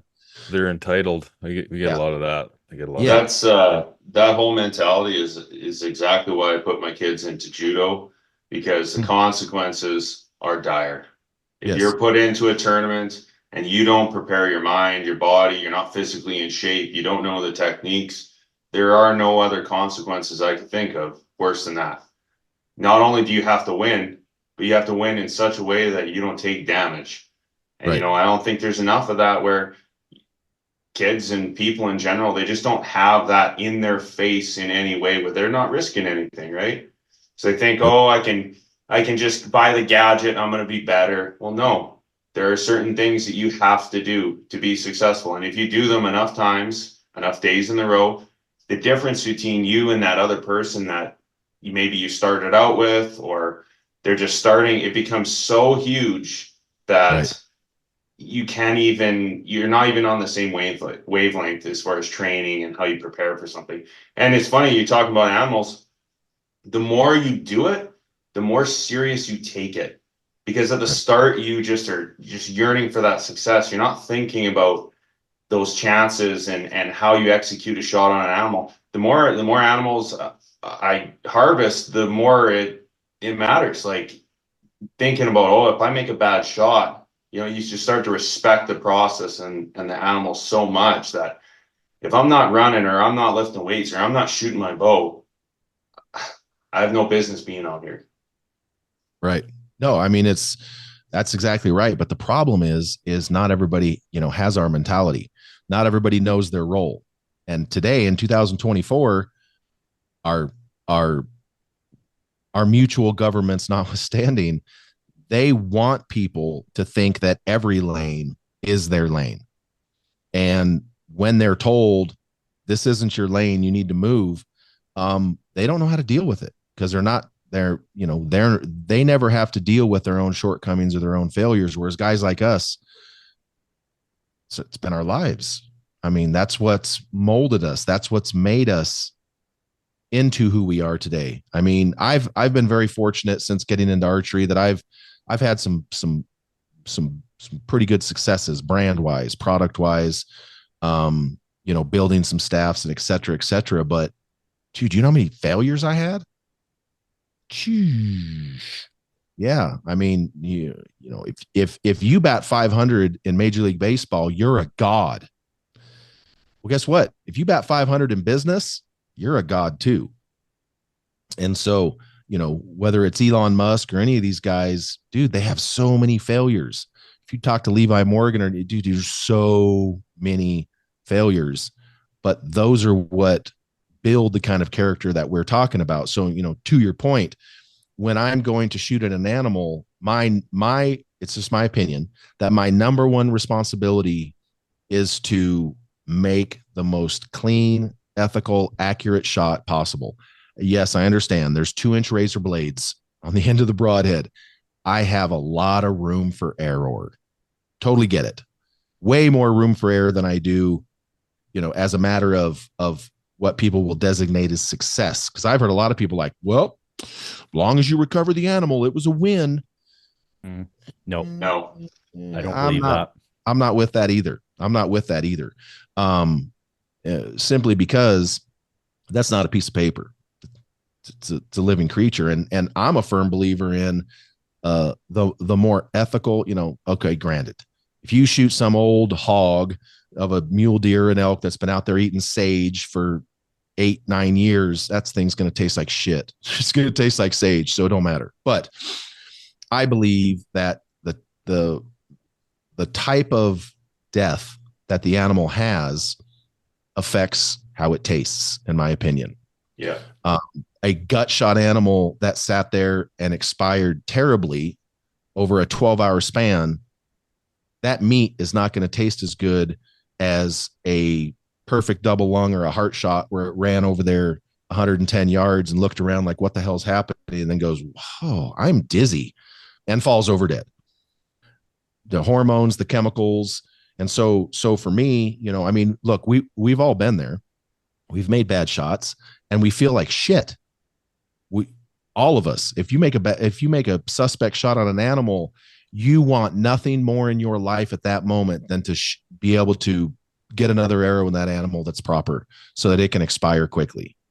That's what hunters do. That's what we are. And so for me, it just comes down to, everybody has their own unit of measure, and whether it's, the bait that's planted or the bait that's dumped, or trail cameras, or laws that change 20 feet away from each other, or, all of the convoluted stuff, or fish and game, this is something else. Fish and game officials, it's like Joe Rogan did an act where he's talking about, assholes amongst us or idiots. If you get together 100 people, what are the odds 1 or 2 of those people are going to be complete retards? It's 100%. It's 100%. You get together 100 people, 1 or 2 of those people are going to be complete dipshits. Well, guess what? I don't care what business you're in. I don't care what job you're in. I mean, if you're in government, the number per 100's way higher than 2. But anyway, it doesn't matter what job you have. If you're drawing from the talent pool that is available in today's society, you're going to have some dipshits amongst you. Well, guess what? Fish and game's the exact same. Police, firemen, it doesn't matter. Grocery store clerks, gas station attendants, it doesn't matter. There are people out there doing jobs that are just not good at it, and they do dumb shit. And that's just part of life. That's not a condemnation of everyone. I mean, that's another thing that really bothers me is in today's society, like when I see a white male did some atrocious shit back east, I don't feel bad as being a white male. It doesn't have anything to do with me at all. Just because he looks the same color as me and okay, I could get into a bad conversation. Just because he's a male like me and is white or peach actually, doesn't make me feel any worse about myself, because it has nothing to do with me. And so when I make these comments about, look, it doesn't matter what job you're in, there's idiots in every job because those people are hired from society. It's not a condemnation on the entire craft. When I'm driving down the road and I see a Swift truck or an Amazon truck or whatever, and the drivers all over the road and is just a terrible truck driver, that doesn't make me think that all truck drivers suck. Makes me Just think that one. just makes me think that driver sucks. But in today's society, everyone just wants to rush to this judgment of painting everything with a huge brush. And that's part of the problem we have with hunting. Statistically, 10%, and it's kind of dropping, but 10% of America, talking about America specifically, 10% of Americans hunt, 10% of Americans are hardcore anti-hunting, and 80% don't really think about it one way or another. They're not for it. They're not against it. Until you see a picture of a doe in a neighborhood with an arrow sticking through its head because some jackass tried to do something stupid, and the animal's still alive with an arrow sticking through its whole head. Yeah. What do you think those 80% do with that? Yeah, they're now the problem. Yeah, they're now hunters. Exactly, damn hunters. Same goes for, and I know that a lot of entrenched hunters are like, well, that's just the reality of it, not the deer and not the arrow in the head. But like when you go to do your recovery shot, and sometimes, God, guys will leave the tongue hanging out and there's blood dripping off of it and blood bubbles coming out of the nose. And it's like, dude, it's not 1980 anymore. This is the internet. That is going to could potentially go out. Just take a little bit of time and just read the room. Just think about it. I specifically do that. Like even my whitetail this year, had blood coming out of its mouth. I actually dragged it a couple feet to the side so you couldn't see it wasn't a huge pool of blood coming out, but a little bit. Right. It took snow and I wiped it off just for a quick, it took all of less than a minute. But it was realizing exactly what you're saying. If I post this like this, it's not cool. It's not respectful either, in my opinion. Yeah, well, and what it's going to do is it's going to give that 10% that already hates us ammunition. Yeah. Yes. And it's going to potentially turn that 80% to go, that's stupid. Or that's gross. Yeah, distasteful. Great word. That's a great way to put it. Distasteful. And it doesn't take very long, just because, well, I can do what I want. Yeah, you can. You can do what you want. But I can do what I want mentality about it it's not even is not in every single instance, but is across the board and has caused damage to our entire cause. Not because it's illegal. 100%. Yeah, it's Absolutely. not illegal. There's nothing. It's not wrong per se. It's just not thoughtful, and it's not being mindful of people who nowadays are going to see that imagery, that it could make them have feelings about it that are negative to us. Like when you look at basically it's voting.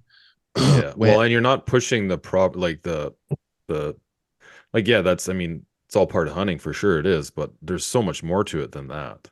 Like it's just way more to it than that. Like when you're not, it sucks now. Like I know, like my dad and them, they never had to worry about that stuff, but then there wasn't the internet around, right? They just did whatever, but it's not 1980. It's 2024 and it's a lot different time. And you have to think like, hey, who's going to see this?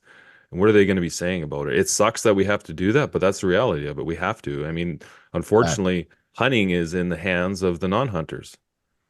If they go to a vote and they decide that there's no more hunting, the 80% rules out the 10%. It's just the way it is. The sad part about that whole thing is that one picture that is distasteful potentially just took away potentially an amazing story.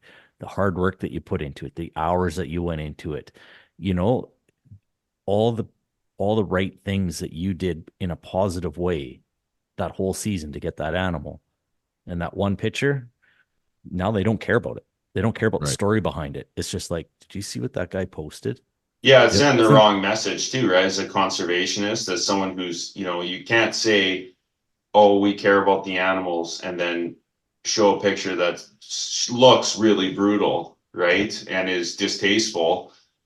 That's not sending the right message, right? Because the average person that doesn't know that work, they've never went hunting, they don't know anything about it, and then they see that you can't have the stance of we care about the animals so much more than everyone else, and then their tongue is hanging out and their guts are hanging out, or they're posting a kill shot where entrails are hanging out because it's a poor shot. Like that will not make sense to someone who doesn't hunt. Exactly. Well, and I mean, so for me, and I think I'm a I'm a fairly rational person, and I at least have the capacity and the experience to allow my initial feeling, to give me an indication of what somebody else would think. And I think you guys are probably the same. So I don't care who it is. Doesn't matter to me what hunter it is. Instagram hunter, Insta ho, Insta bro, don't give a shit about none of that. If Greg Poole sees a picture of any animal like you just described, yeah, guts are hanging out and there's giant blood bubbles out of its face, or even worse is when they take the picture and you still have the arrow sticking out of it and it's terrible. It's like a terrible shot. If it makes me go, ugh, that doesn't even, I don't care for that visual. If I have that initial reaction, imagine what some or some person on the fence is going to say. Yeah. And you're right. It does suck that we have to do that nowadays, but dude, it sucks. We have to do a lot of things nowadays. Like, I don't know, have an opinion, want free speech. I mean, there's a whole bunch of shit that we're fighting to keep now. Hunting is easy. It's an easy one. And the reason it's easy, and this is something that a lot of people don't really think about, all these talking about TV hunters or instafluencers. Now, I separate the instafluencers that are putting out what I call comprehensive content. And let me explain there. So, and it's, let's see, who's a good, Chris B, nice kid. He is putting out comprehensive content, which means he's putting out content across the board about all kinds of things: the traveling, the tuning, the practicing, the shooting, the harvest, putting out content about all of it. Now, transfer that over to someone who has a television show. They now have 13 to 26 episodes where they have to provide 20, depending on how many commercials they're selling, they have to provide 22 to 23 minute episodes. And they have to pack all of that story into one 23-minute episode. So it's not comprehensive content. It is telling a short story, hopefully with a conclusion with a harvest.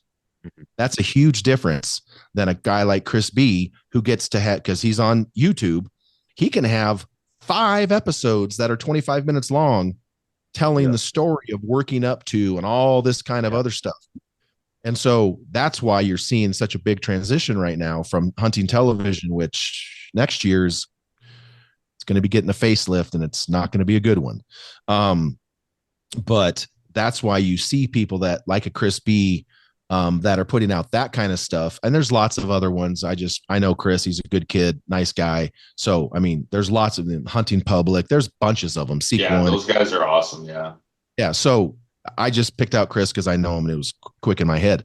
But then you have other people that are just doing the television show thing, whether it's a Levi or a Lee Lakosky. Well, on network, you have a whole different level of deliverables, because that network and most of the time your sponsors, they don't give a shit other than 23 minutes, some of the story, some B-roll, some education, and a kill. But it all has to be compact into this tiny little thing.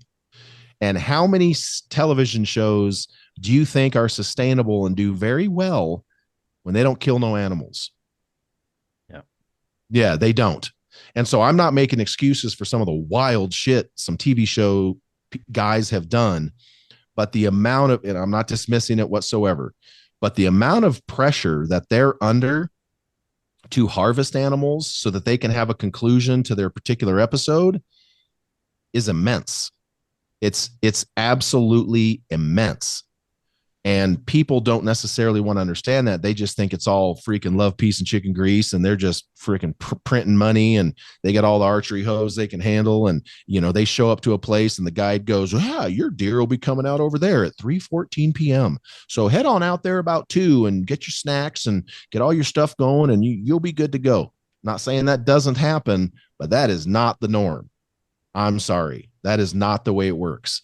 And so the amount of pressure these guys are under is incredible. So the kind of content you see on TV hasn't really changed a lot ever. I mean, you have to get all of these cutaway B-roll shots of your bow and your broadhead and your arrows and your rest and your sight and your release and your camo. And so you have all these deliverables you have to pack into 23 minutes that are outside of the story itself, because that's the business. Whereas a Chris B on YouTube, he has all the time he wants. It doesn't matter.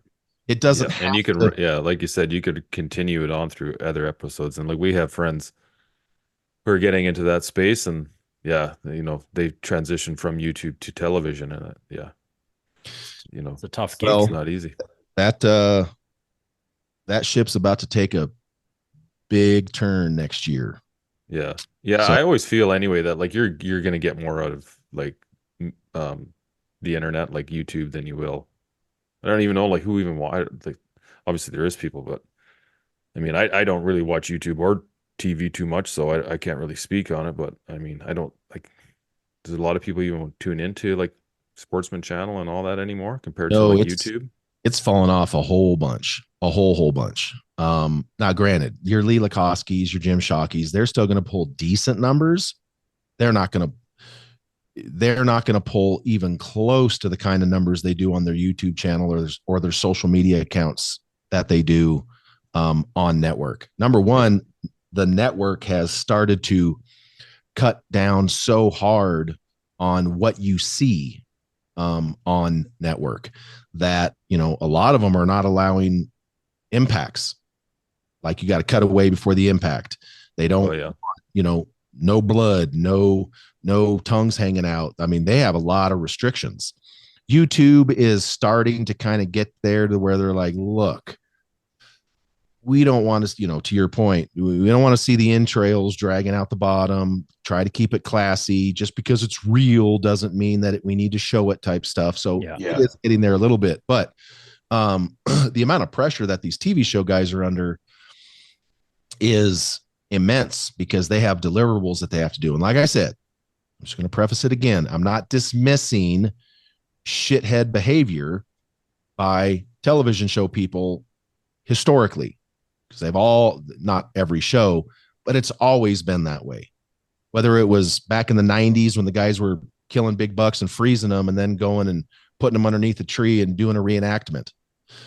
I mean, there's been some wild shit that they've done because they have to deliver, and it was attached to a monetary thing. So, that part itself is something that a lot of people don't consider. It's not an excuse, but the transition we're seeing now is from a consumer standpoint. The four of us, I ain't watching no goddamn infomercials at all. I'm sorry. If I'm watching a piece of your social media or, I don't even have any hunting channels on TV anymore. I just don't. Yeah, if I'm watching a hunting thing and it's more B-roll and cutaways for product placement than it is storytelling, educational, or harvesting, dude, I'm out. Yeah. Don't I actually even like care. watching some of the ones that where they don't get anything, and it's like, now we're talking. That's more realistic. That's right. That's 90% of most people's hunts is not coming away with something until they do. Right. So to that point, let's talk about that real quick. How excited would we be? And I don't watch football either, but how excited would you be to watch the Super Bowl if it was 0-0? How excited would you be to watch a NASCAR race that never finished? Yeah, it's so tough. The part of the hunting television, and I agree with you, hunting is not killing.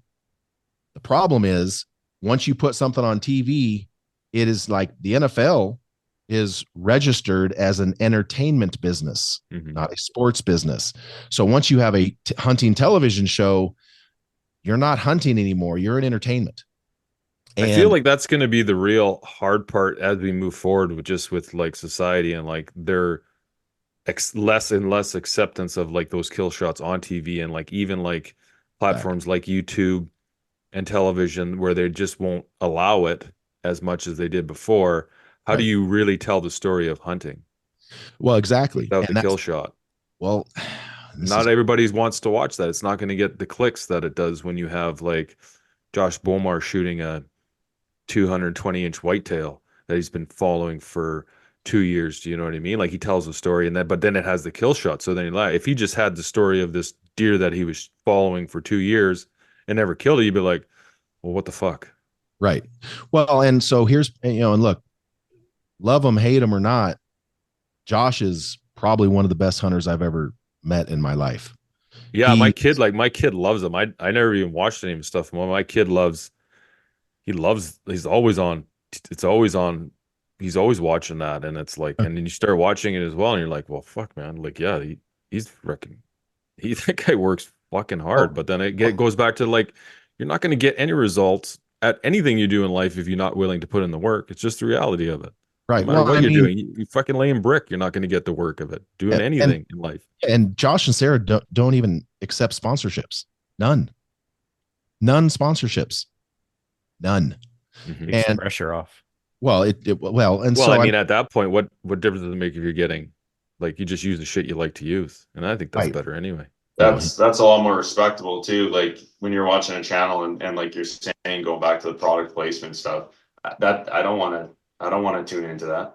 Right. I want to learn something. I want to see someone else's kind of mentality behind how they're approaching stuff.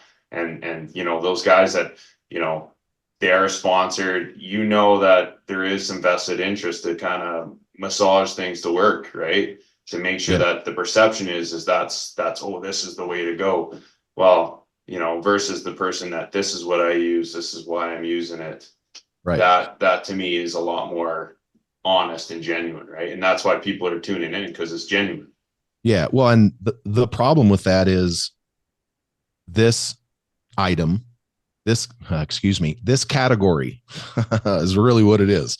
This category is the greatest thing in this category I've ever used. And then 2 years later, someone else pays them more and they're like, this category is the best cat in the category that I've ever used, because now I'm getting $10,000 more to say that. So like if you look at the Bomar bow hunting YouTube is almost at 2 million. It was at 350,000 last year, and it's almost at 2 million on YouTube now. Their channel is going to be the biggest hunting only channel, period, in the space. So they, because obviously Josh and Sarah own like, goddamn, I don't know, 8 or 10 businesses. It's fucking crazy. But Bomar Nutrition is a massive supplement company. So they don't need 2 million subscribers. Yeah, they don't need sponsorships. They're not beholden. Here's the point. And I know everyone will be like, oh, fuck Josh Bomar. The government tried to tell Josh Bomar to shut up. So why, like, is he, like, we're up in Canada and like, I don't watch a lot of TV or like all that stuff. So why does he fuck Josh Bomar? I don't like 10 years ago, Josh and Sarah were hunting at a guide service down in Oklahoma, and the guide was doing tons of terrible shit, like all kinds of terrible shit. Well, like 38 people got busted and everybody just pled out. But Josh and Sarah Bomar were like, we didn't do anything wrong. So they fought it. So whether you're a sponsor or the government, you're not going to boss them around and try to bully them into submission. So they refused to just agree to something that they didn't do. And, that's part of this whole baiting thing. They said, oh, they were baiting because they have Josh and this guide on video pouring out corn. It's not illegal to bait there. It's only illegal to hunt within 200 yards of it. And hundreds of hours of B-roll, geo-tracking on phones, nothing placed them within 200 yards of the bait when they were hunting. It's just a bunch of shit. I get it. It's just a bunch of shit. But the government tried to harass the Bomars, and the Bomars were like, nah, dog, sorry, you're barking up the wrong tree. And they fought them the entire way. Actually sued the federal government back. So I thought it was because I remember there was something, he speared a bear in Alberta, and then they changed the regs. That was nothing like that. Wasn't illegal. No, that's the whole and that's the whole thing about the whole Under Armour thing was, one, spearing the bear wasn't illegal. Under Armour, because they ended up caving to PETA, it was on an Under Armour lease. Under Armour knew about it the whole time. But when PETA got involved, they're like, oh, he speared a bear. Well, there was nothing illegal about it. He didn't what fucking difference does it make? Like, a spear is just a longer version of an arrow. Exactly. And fuck it. Like, hey man, you go try to spear like the natives used to do back in the day. Fuck like that. I'm good. They're spearing brown bears on the north coast of British Columbia. Like, nope. Hey, I'm good. giver. You go good. for that. Do it. No, yeah. No, some context to that a little bit too. Like, he was a javelin thrower. Correct. Like Division I college. Like, yes. Yeah, well, and like I read the article because I'm in Alberta, but too, the context of the government that was in power too, it was an NDP government. If it was a conservative government, I don't even think that they would have done anything. Right. But it was just the outrage of it. Well, you know, maybe the reaction was excited, but he just speared a bear. Like, yeah, I mean, go fucking spear a bear. They just do it. Like, so now you can't spear bears after that. Really? Yeah, that in Alberta. Yeah. That makes no sense. Who the fuck? Like, yeah, like if you want to go, like, that's to me, it's, I don't know. Like, I'm thinking about that. Like, again, no, I'm good. It comes back to the narrative they were trying to push a narrative though before that of like the park thing. Like I was just talking about earlier, they were pushing the parks. They're pushing a lot of that was going to kind of lock out, and then this occurred. You know, it's just ammunition, right? They were just trying to push their narrative. You know, hunter bad. Bears are good, you know, like how could anybody hunt a bear kind of deal. And that's why too, like we've been talking about this whole time, context of how non-hunters are going to see this. Yeah. Right. So they took a bunch of little clips of him and then that's what gets shown. Right. Yeah. That's the problem. Yeah. Well, and so, you know, so they finally, like, it was literally 9-10 years ago. So they finally settled the thing. I think it was Oklahoma or Nebraska. Anyway, one of them. And so everyone wants to crucify Josh, thinking that he, you know, did a whole bunch of bad shit. And that's the whole point. 35 or 36 other people pled to lesser charges because who knows why. Josh and Sarah, they killed 110-inch deer, whitetail. 110-inch deer, whitetail. You tell me that Josh and Sarah Bomar are going to try to cheat to kill a 110? They don't even kill 150s because they're too small.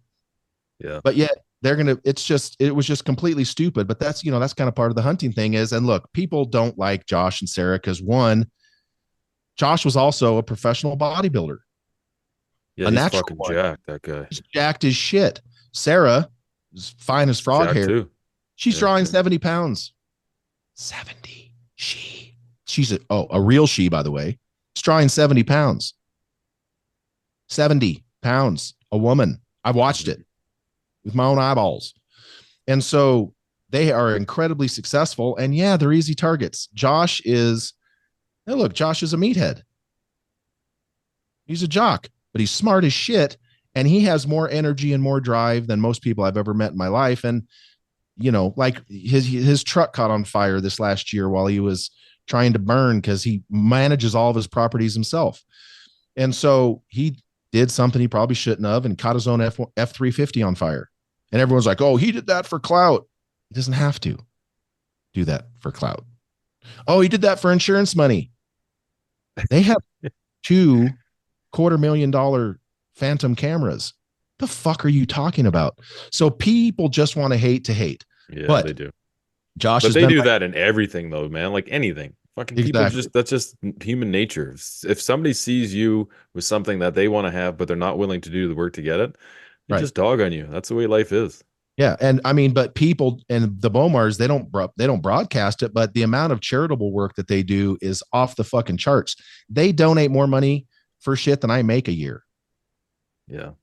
But no one wants to talk about that stuff. Anyway, I've known Josh and Sarah for way longer than any of this, you know, not 9-10 years, of course, but I've known Josh and Sarah for a long time. I consider them friends. I've been, you know, I knew about these stories. I've asked them straight up because I ain't bullshitting and I ain't fluffing nobody's chub. I mean, if you've ever met me or talked to me, fluffing people's chubs isn't my gig. And no, so when I've you're 6'7", you don't have to do shit. right. And so, I mean, I've asked them straight up. And so, but they are good people. They do a ton of charitable stuff. And to their content, if you go to their YouTube page, they took one of those $250,000 Phantom cameras to Africa with them. They have a clip. I don't know how long it is. Not very long. It's got over 50 million views of shooting some African horned animal. I don't know what it was. Whatever. At 4,000 frames per second. I think I've seen that. That's the one when you can like actually see the arrow. It looks like you're just pushing it. Yes, and you can just see it rotating. That's so cool. Have you seen that, Pete? No, I haven't. Well, It's I've seen have you different seen clips it? of Yeah. that slow. Yeah, It's just like going in, and it's Yeah. just like so slow motion. You can actually, and you'll see it like split the hairs, and the hairs move. Yes, And then the arrow just like slowly. Oh, is that the It's one like, that you animal remember looks that like movie? a gazelle or whatever? What was that movie with that? And he's horned pushing that animal. knife in on that guy, and it's like so slow, and he's fighting it. It's just like, oh, that's what it reminded me of. Yeah, Just yeah. like I know super which one. slow. But what they're doing, you know, speaking of the Bomars, what they're doing with their editing right now is going to change the game. Period.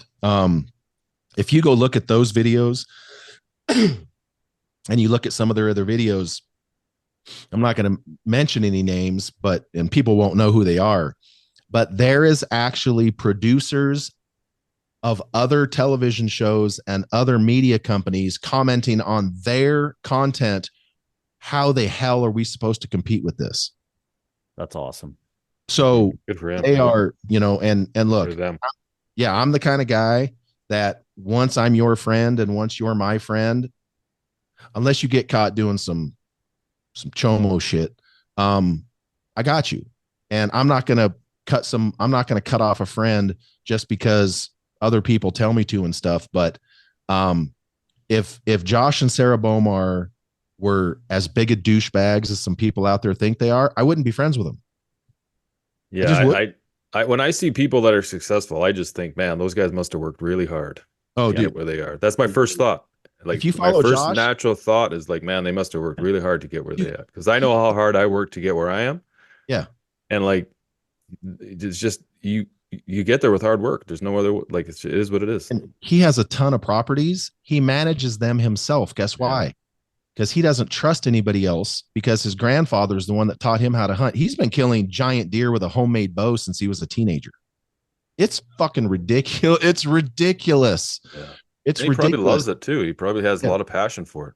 Oh, dude, it's unbelievable. He's up at 4 a.m. going to work out, and then he goes and works on the phone. It's ridiculous. But the proof is in the pudding, and the fact that their page has went from like not Instagram, YouTube has went from like 350,000 to 2 million in the span of a year and a half, and they don't buy any followers, is absolutely unreal. Their amount of charitable work and stuff, and just overall, they're good people. They are good people. I know there's a lot of people out there that want to hate on them. I don't really give a shit. But you shouldn't hate on someone you don't really know. And the court of public opinion isn't where you get to know somebody. So, you know, back to, you know, that particular point is, you know, as this content, and go watch some of the Bomar bow hunting YouTube, and you're going to be like, this is literally the future of hunting content. The shit that he's doing, just with the way they edit stuff together. And that's been part of what has been the demise of hunting television, is most of them never really adapted.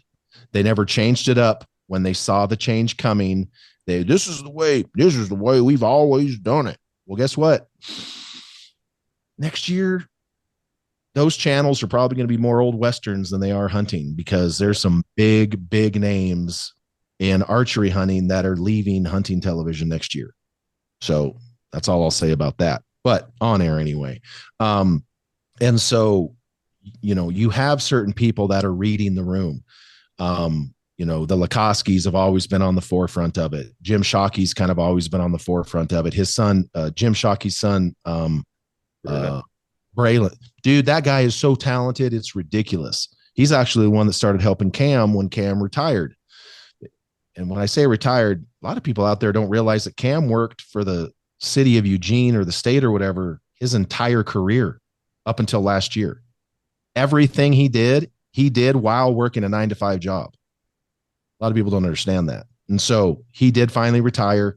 But we're living in a very interesting time. I mean, we could take that political as far as we wanted, but in the hunting industry, this is the precipice of a massive shift in what we see, how we see it, and how the companies interact with what I will consider internet hunting. It's not that people are hunting on the internet, but you understand what I'm saying is this content is getting disseminated over a lot of other mediums.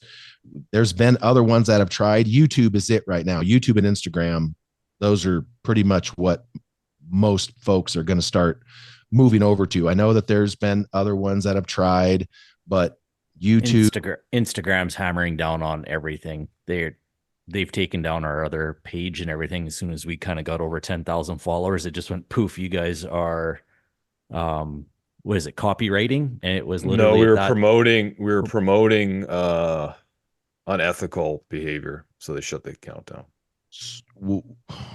So was that a straight Instagram thing, or was that a Instagram via Canada thing? Because I don't know if you saw. It's only like certain counts, like I don't know, something just in the algorithm I think gets flagged, and like it started with some cover art of we had Matt Ward on, and he had his northern goat, and he had in his backpack, and it was there was some blood on white, and it really like it stood out, but it wasn't really it wasn't offensive at all. It just had a goat in a backpack, and like the show was just talking about, he's like just fitness and stuff for like these high alpine hunts in British Columbia, and like so that just basically explained it was the cover art, and we posted that, and then that kind of just triggered it, and then they shut the account down. And then we got it back for a little bit, but then they deleted it permanently. Well, if Derek's post the other couple of weeks ago or whatever, just shooting targets, and the whole discipline behind it got taken down because he's on a bench shooting a gun at a target range. Jeez. Well, Elon Musk just did a quick interview with someone the other day, and they were talking about free speech. And Elon said, foundationally, Twitter is the ultimate free speech platform on the internet. And then he says, however, we also have to comply with certain regions' guidelines. And I think what he was referring to, I don't know if it was Germany or no, I think it was the UK. The UK was threatening to ban Twitter in the UK if Twitter X doesn't enforce the anti-free speech rules of the UK. And so that's why I was asking you if you think any of your guys' stuff. It was a Trudeau thing. Yeah, correct. It's tough to say because literally all we were doing, like nothing. But there was life stories. I've had it even on my personal account, and like of just like nothing, like me hunting with like me carrying a backpack with a bow in it up a hill, and like it got flagged. Yeah, it's just weird stuff. You have to take it down. It's like I don't know. But. Well, I mean, I'm continually shadow banned, so I'm not one to preach. I had a 15,000 follower Instagram account several years ago that got deleted as well. So and it sucks. I can't build. I tried to do it for a while, like the page I have now. So the first one was for Big GP. This one's Big Greg Poole. I can't even, I mean, I'm stuck at like 3,100, 3,200. I can't build it no matter what I do, no matter like sometimes, like for the most part, normally my stories will get like 1,500 to 2,000 views for my stories. Well, right now doesn't get over 300, no matter what it is. So I'm shadow banned. And so a lot of times you can't search me. A lot of times you can't tag me. A lot of times I just can't generate more followers. And so I just kind of gave up on it anyway. So you're going to have to come to the Focus Hunting show to find you. Right. That's it, man. That's it. But no, it's a very interesting time right now. It's great everywhere, man. Like politics, both sides, north and south of the border, man. We got election down there coming, and then there's not far behind us. It's going to be it's going to be crazy. I mean, those down there, I follow it once in a while. Like I turn on the news to down there just because it's a lot of it is, I'm just curious what Donald Trump's up to next and like what they're after him next for. So it's pretty interesting. Well, right now that DA in New York's threatening to seize his assets if he doesn't pay that $350 million unconstitutional fine before he appeals. They're trying to make him pay that before he can appeal, which is like, and so there's business investors and stuff fleeing New York like the boss right now, because literally that judge, no jury, that judge convicted him and charged him $350 million for doing what every single real estate investor in the world does. Yeah. If you appeal something, doesn't it get put on hold? It's not how that works. I thought that was the whole point of appeal. It does, unless the judge says no. Oh, I guess. Yeah, this is a complete witch hunt, but that's part of the thing is it's like they're claiming that his assets are so overvalued, but his own banks came in and testified for him saying, no, this is exactly how it works. Donald Trump says it's worth 300 million. The bank says it's worth 250 million. They negotiate, and then the bank gives him a loan based on the agreed upon value after it's negotiated. And he's never defaulted on those. All those loans have been paid back in full. And yet they convicted him on something that's never, ever been used in the history of the state.